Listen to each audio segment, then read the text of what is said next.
often people will say, well, I need somebody to, or he completes me. That's so awful. Like, I'm not going to be in a relationship so somebody can complete me. You're never going to be. Exactly. If I don't feel complete within myself, then I'm just going to be a big problem for whoever I end up marrying.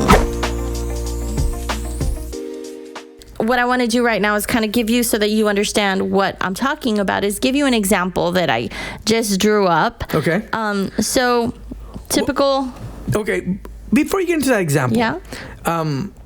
I like the jersey thing. I think that's pretty cool, right? What if we can't buy a jersey, right? Maybe a bracelet, maybe a t-shirt, something that just reminds the other person, hey, we're on this team together, right? Right now, fantasy football is a big thing, right? People are getting into fantasy football. The NFL season this year is getting started, right? So they're drafting players, and you're trying to draft these players to one specific purpose, and that ultimate specific purpose is win the game, right? Win that week at your fantasy football league, right? And for those of you that don't know what fantasy football is, I'm learning myself, right? I'm learning through my sons. But what I want to say is, it's important that we understand that we have to work together. To get biblical a little bit, a divided kingdom cannot stand. Right, absolutely. Right? We cannot be on one side and the spouse be on another side and expect this to function. Expect the bills to be paid. Expect that there's intimacy, right, in the bedroom. To expect that there is anything else healthy that could happen if we're on opposite sides of the spectrum. And naturally, when there's a divided house, if you have children in your marriage and in the home, you're forcing your children to pick a team. Right. And that's awful, to be under one roof, two opposing teams. Right. It's not good for anyone. It's not healthy. Yeah, so I'm sorry I interrupted you, but give us that example. So this example that I drew up, think of a typical married couple. Let's say somebody in their mid-30s, right? Okay. Been married for several years. Let's call them John and Nancy. And Nancy says, or Nancy's complaint is, I've been unhappy for years. She says, I've asked John to be more considerate of my needs, but things just don't appear to be changing. Wow. It feels like I'm at the bottom of his list of needs, or his list of important things. So then John, his complaint is, Nancy just doesn't make me happy anymore, and things aren't going to get better. So you have this typical complaint of a typical couple. Nothing big, but it just sounds harsh. It sounds like defeat. It sounds like there's no hope left in this marriage. But basically what we hear from this couple who's complaining about little general things is there's no attunement. They don't know each other. They don't know what the other person needs. John doesn't know what Nancy needs. Nancy doesn't know what John needs, because they don't know each other. Maybe life happened. Maybe they worked long hours. Maybe kids came and they just lost sight of each other. Yeah, I think it happens more often than we'd like to admit in marriages, right? And it's the little words right now in your analogy you use. I'm unhappy. I think we tend to define happiness with having things or getting certain things done in a marriage, and we make happiness so conditional. And so when all of these other conditions aren't met, we start feeling that our happiness is at the bottom of the barrel, right?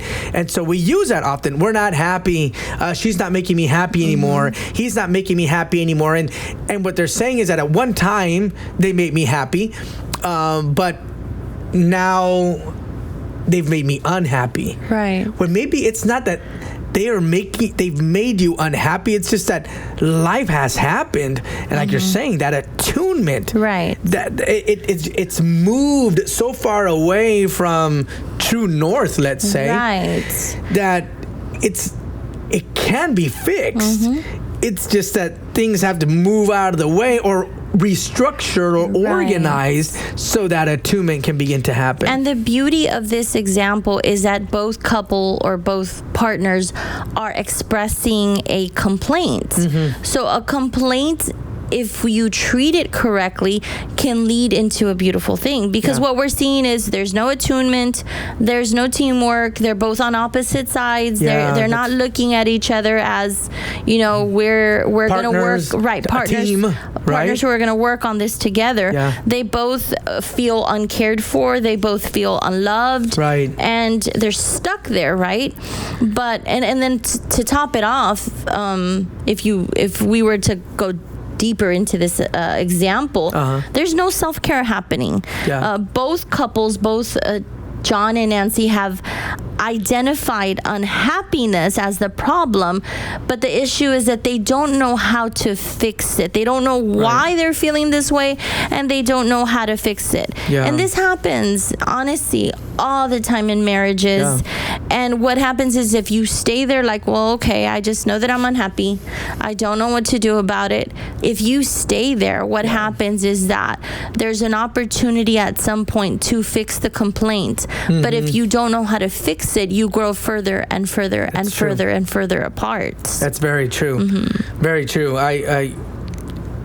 Gosh, there's so much that we can unravel there. But I guess what we want to focus on right now is emotional attunement, right? How to realign my analogy, right? My analogy of guitar strings. How do I realign those strings or those sine waves so that they're in tune again? It sounds good. It makes beautiful music, right, in my example. And I think the first thing that we have to consider is, because I've often had couples in my counseling room who are sitting across from me, and I'm like, okay, well, why don't you tell your husband what you need from him? And the most frustrating answer for anybody in that room is for the wife to say, I don't know.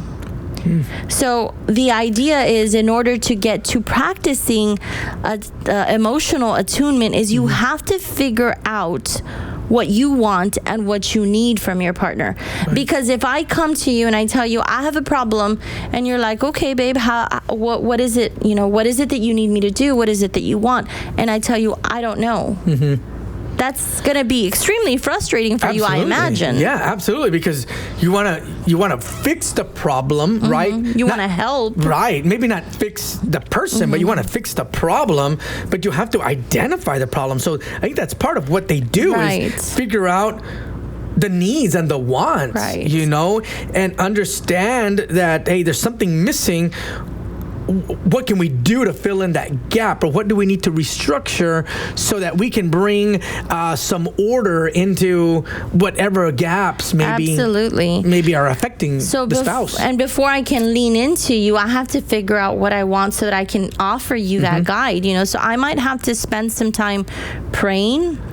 I might have to spend some time journaling. Journaling is such a powerful tool, because it really allows us to understand ourselves. Like, I'm upset. I don't know why I'm upset. Let me write this. Let me spend some time with God and allow the Holy Spirit to just reveal things to me so that I can be good with myself. And therefore I can allow my husband to help me.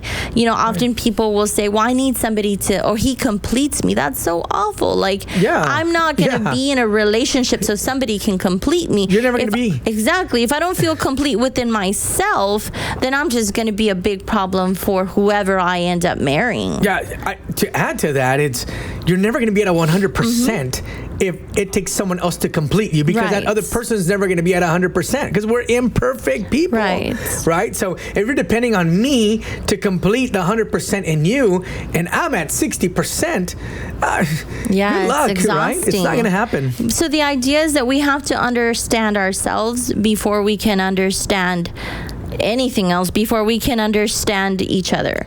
I have to figure out what it is that I need in this moment. Absolutely. So, and that's self-awareness. Self-care, right? Just like when we get on an airplane and there's this, I don't always pay attention, but the idea is that if something is happening, there's been turbulence or there's an emergency on an airplane. Mask comes, the idea is that I have to get the oxygen mask on myself, because if I'm having trouble breathing, I'm not good to help anyone else. Absolutely. So I cannot be effective in my own marriage if I don't know what's happening inside of me and what I need and what I want. Good. I have to figure that out so that I could be healthy enough to patch things up and move forward. And the same for you. Right. We are responsible for, our own self-care. Hey, and if you're if you say, well, maybe you're asking, well, how do I do that? How do I figure out for myself what I need to do, or what is it that I want? Right. I mean, is there something quickly that you can give us to say, hey, if